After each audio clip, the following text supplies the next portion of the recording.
Hola amigos parantos, kumahada mangos, balik lagi di Gayakin Movie yang masih membawakan alur cerita dari anime Haikyuu Hoshin Engi, dimana part 3 ini bercerita tentang kelanjutan perang para senin yang terjadi di Pulau Kingo. Bagaimanakah keseruannya? Nggak pakai banyak tocap lagi, yuk kita langsung aja. Tapi sebelum mulai harap cek dulu kota kalian, kalau sekarat bisa numpang wifi tetangga. Bruh.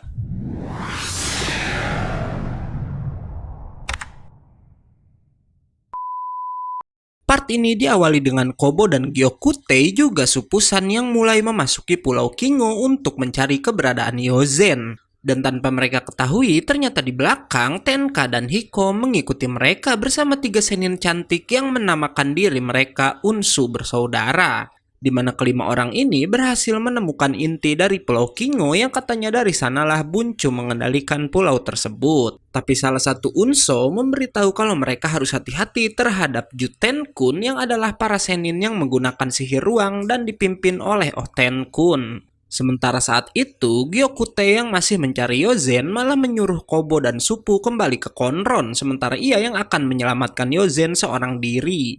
Ia pun lalu memberitahu Kobo siapa Yozen yang sebenarnya, dan saat berpisah dengan Kobo, Gyokutei menemukan sebuah ruangan dan saat memasukinya ternyata Yozen berada di sana walau ia dijaga oleh Oten-kun sendiri. Sedangkan si Kobo yang diminta kembali oleh Gyokutei malah mengajak Suppu mencari inti dari Pulau Kingo karena katanya ia nggak akan meninggalkan Yozen dan Gyokutei di sana. Balik lagi pada guru dan murid ini, di mana si Oten-kun lalu menunjukkan kekuatannya yang bisa menciptakan kabut merah dari darahnya yang lalu mengelilingi ruangan tersebut. Hingga nggak lama tercipta hujan darah di mana bila terkena tubuh lawan bisa meleleh karena katanya darah Oten-kun punya tingkat keasaman yang tinggi. Mendengar itu, Gyokutei pun langsung menyerang Oten-kun agar bisa segera pergi dari sana. Namun si Oten-kun gak terkena sama sekali dan lalu malah bisa memperbanyak dirinya yang Oten-kun bilang seluruh ruang yang ia ciptakan merupakan dirinya sendiri. Dengan kata lain, Gyokutei saat ini berada di dalam tubuhnya. Oten-kun lalu menunjukkan jalan keluar dari ruang ciptaannya dan menantang Gyokutei jika mampu Gyokutei bisa membawa Yozen keluar melalui pintu di dekatnya. Gyokutei pun menggendong muridnya itu walau terlihat jika sedikit demi sedikit tubuhnya udah mulai meleleh. Sementara itu di luar Kobo dan Suppu yang sedang mencari inti Pulau Kingo malah nggak sengaja menemukan ruangan tempat Gyokutei berada. Dan sesampainya di sana ia melihat Gyokutei yang sedang berusaha keluar dari ruangan itu. Hingga kemudian Gyokutei berhasil menebas ruang milik Oten-kun dan berhasil mengeluarkan tubuh Yozen. Gyokutei lalu meminta Kobo menjaga Yozen sementara ia sendiri ternyata udah mencapai batasnya hingga kemudian Gyokutei pun tewas di tempat itu. Sebelum melanjutkan pertempuran, Kobo terlebih dahulu membawa Yozen kembali ke Konron dan lalu mengadakan rapat bersama Nataku dan ke-12 senin. Di mana 12 senin marah dengan kematian Gyokutei dan berniat menyerang Pulau Kingo secara langsung. Namun Kobo bilang mereka nggak bisa menyerang begitu aja karena para Juten-kun punya Poupei ruang yang bisa membuat mereka semua terkurung di dalamnya.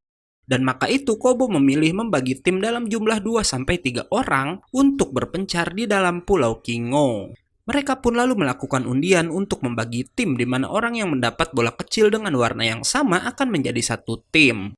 Di mana Kobo sendiri mendapat bola berwarna ungu dan satu tim dengan Fugen. Kobo sempat frustasi karena si Fugen ini adalah senin yang gak suka bertarung. Tapi salah satu dari 12 senin yang bernama Doko bilang, sebentar lagi muridnya yang bernama Igo akan datang dan Kobo bisa memasukkan muridnya itu ke dalam timnya. Dan sekalian mendidik si Igo soal kedisiplinan. Sebelum pergi, Kobo pun sempat melihat keadaan Yozen di mana senin yang merawat Yozen berkata jika sebelumnya Yozen udah diberikan tanda di lehernya menggunakan Poupei kecil yang menyerupai kutu parasit yang bisa menyerap energi kehidupan si Yozen hingga tewas. Dan si dokter senin berkata nggak mungkin mengeluarkan Poupei kutu itu kecuali dengan membunuh pengguna Poupei tersebut yang nggak lain adalah Oten-kun. Scene lalu berpindah pada Hiko dan yang lainnya di mana dalam perjalanan salah satu Unso yang bernama Madonna gak sengaja menjatuhkan makanan yang dibawanya hingga ia yang sangat terobsesi pada makanan malah terjun bebas mengejar makanan-makanan itu. Dua unsur lain lalu mengejar Madonna dan melihat itu Hiko dan Tenka pun terpaksa mengikutinya.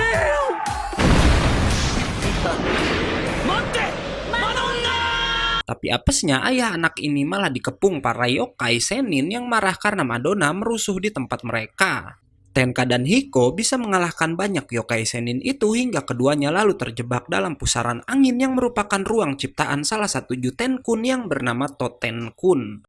Dan bodohnya, beberapa yokai yang marah pada Hiko dan Tenka malah ikut masuk ke dalam pusaran angin tersebut. Di dalam pusaran angin, Tenka lalu melihat sebuah pilar dan berhasil menancapkan pedangnya di sana. Sementara para yokai yang mengejar terus tersedot ke dalam pusaran angin hingga kemudian mereka harus tewas dengan tubuh yang terpotong-potong. Gak lama, Totenkun pun muncul di atas Tenka dan Hiko membuat Tenka memanjat ke arahnya. Tapi si Totenkun bisa memperbesar kecepatan anginnya membuat ayah dan anak itu jatuh ke atas jaring jebakan si Totenkun. Beruntung Hiko bisa menyelamatkan keduanya menggunakan pedang hidupnya yang bernama Hito. Melihat keduanya masih selamat, si Totenkun memperkuat lagi pusaran anginnya membuat Hito terlihat nggak sanggup bertahan lagi. Namun Tenka menyadari sesuatu dan meminta ayahnya membawa mereka ke bagian bawah pilar karena katanya di sana adalah pusat dari putaran anginnya. Hiko lalu meminta Hito memperpanjang dirinya dan bersamaan dengan itu Tenka melemparkan banyak paupeinya pada Totenkun walau nggak ada satupun paupei yang mengenai si Toten.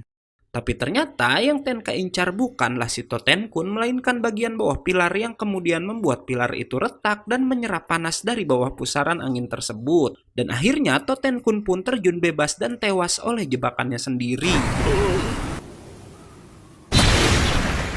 Karena kekalahan Totenkun, Tenkun menghubungi semua anggota Jutenkun yang tersisa dan memerintahkan untuk membunuh semua Sennin Konron. 2 hari pun telah berlalu dan tim Kobo masih mencari keberadaan inti Pulau Kingo. Gak lama Fugen bertanya kapan Igo akan bergabung dengan mereka. Namun Kobo juga gak tahu hal itu karena katanya si Igo adalah seorang Sennin pemalas.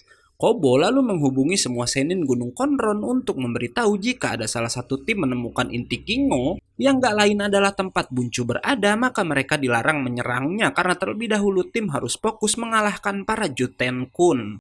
Sementara itu, Kiso dan Tenka yang gak menerima pesan dari Kobo malah berniat untuk mencari keberadaan Buncu. Balik lagi pada Kobo, dimana karena udah mencari selama 2 hari, mereka sangat kelaparan hingga gak sengaja menemukan sebuah pohon yang ditumbuhi banyak buah. Kobo dan Supu pun tanpa curiga langsung menuju ke pohon tersebut yang ternyata adalah jebakan yang membawa keduanya masuk ke dalam sebuah sihir ruang. Melihat itu, Fugen pun langsung menyusul Kobo dan tiba di sebuah ruang yang dipenuhi oleh bunga. Namun gak lama, bunga-bunga itu menjadi layu dan muncul Jutenkun bernama Etenkun yang adalah penguasa ruang tersebut. Etenkun lalu menunjukkan kekuatannya yang bisa mengubah tempat itu menjadi gunung es. Bersamaan dengan itu, Fugen meminta Kobo mundur karena ia yang berniat melawan Etenkun. Yang Fugen bilang walau ia nggak suka bertarung, ia akan menghadapi si Eten karena Kobo harus menyimpan tenaganya untuk pertarungan yang lebih besar lagi. Fugen yang benar-benar nggak suka bertarung malah mencoba mengajak Etenkun berbicara dan berharap mereka bisa berdamai. Tapi si Etenkun bilang jika udah takdir yokai dan manusia itu untuk saling membunuh. Dan lalu menciptakan bola-bola es yang langsung menghujani Kobo dan juga Fugen. Namun si Fugen dengan paupei berbentuk bola yang ada di tangannya bisa membuat es-es di sana mencair. Karena paupei milik Fugen itu katanya berisi ilmu-ilmu kimia guys. Fugen pun mengajak Eten berdamai sekali lagi, namun si Etenkun malah makin menjadi dan menciptakan badai salju besar sambil merendahkan Fugen dengan berkata ia nggak akan bisa menghilangkan badai salju tersebut. Tapi si Fugen lalu menciptakan uap panas dari energi listrik yang membuat badai salju itu seketika menghilang. Fugen lalu menghampiri si Eten dan berkata jika ia serius mengajaknya berdamai, bahkan ia melemparkan paupeinya sebagai tanda keseriusan kata-katanya itu. Tapi si Etenkun yang keras kepala malah kembali menyerang dengan bongkahan es, membuat Fugen terpaksa menghabisinya dengan paupei yang tadi dilemparnya yang bisa menciptakan energi nuklir. Dan membuat Etenkun hancur seketika.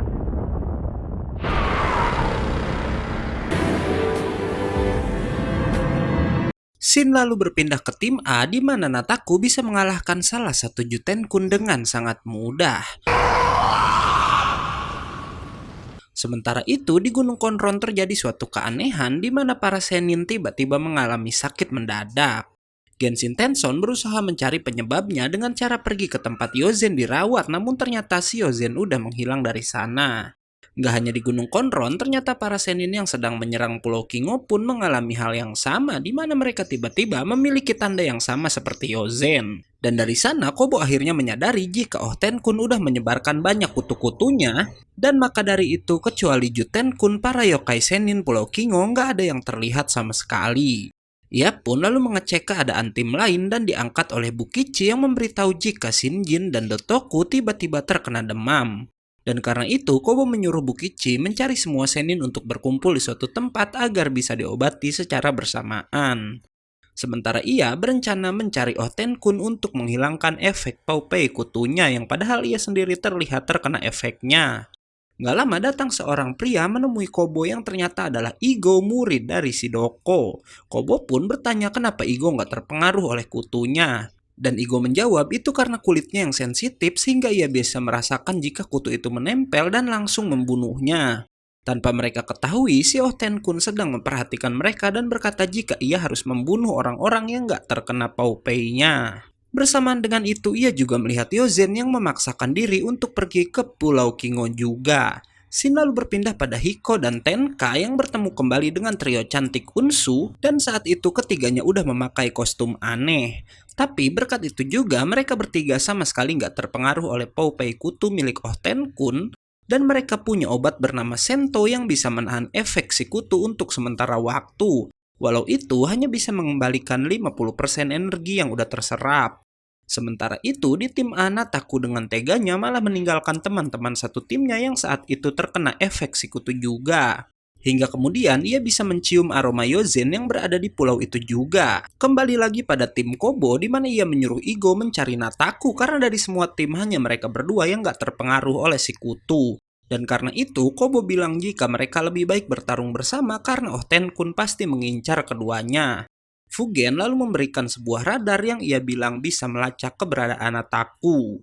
Balik lagi ke Nataku yang berhasil menemukan Yozen dan langsung menyuruhnya pulang. Tapi tiba-tiba Igo datang dan langsung menaiki tubuh si Nataku. Dan ternyata lokasi mereka saat itu nggak jauh dari tempat Ohtenkun berada.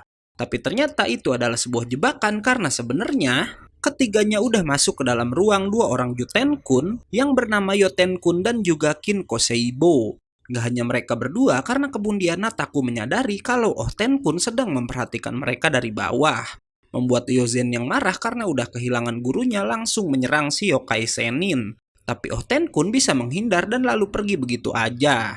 Begitu Ohtenkun pergi, Nataku mulai menyerang Yotenkun dan juga Kinko, tapi semua tembakannya nggak ada satupun yang bisa mengenai mereka. Malah si Kinko bisa menyerang balik dan berhasil memutuskan satu lengan dan satu kaki Nataku. Si Zenin jenius selalu memberitahu Igo hasil pengamatannya, di mana ia bilang jika Kinko bisa membiaskan cahaya, hingga ia bisa menciptakan ilusi dan yang diserang oleh Nataku tadi hanyalah bayangan, karena tubuh asli mereka tersembunyi di suatu tempat. Mendengar itu, Igo bilang ia yang akan melawannya karena ia ini katanya nggak melihat sesuatu menggunakan mata, melainkan dengan pikirannya. Dan bener aja karena Igo bisa menghindar dari serangan Yotenkun yang terlihat dari arah depan tapi sebenarnya serangan itu dari arah belakang.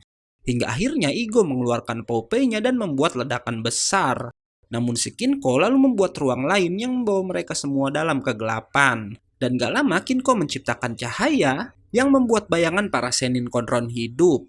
Tapi masalahnya saat Igo dan Yozen menyerang bayangannya sendiri, tubuh asli mereka juga merasakan efek yang sama. Yozen lalu menyuruh Igo berdiri di balik bangunan agar mereka nggak terkena cahaya dan dengan begitu maka bayangan pun akan hilang. Bersamaan dengan itu, Nataku malah menyerang bayangannya sendiri dan melihat itu Yozen berubah jadi Yoshin Shisei, di mana nggak hanya bisa merubah penampilan, ia juga bisa mengkopi kekuatan pengendalian tanah milik Yoshin, membuat Nataku bisa terlindung dari cahaya.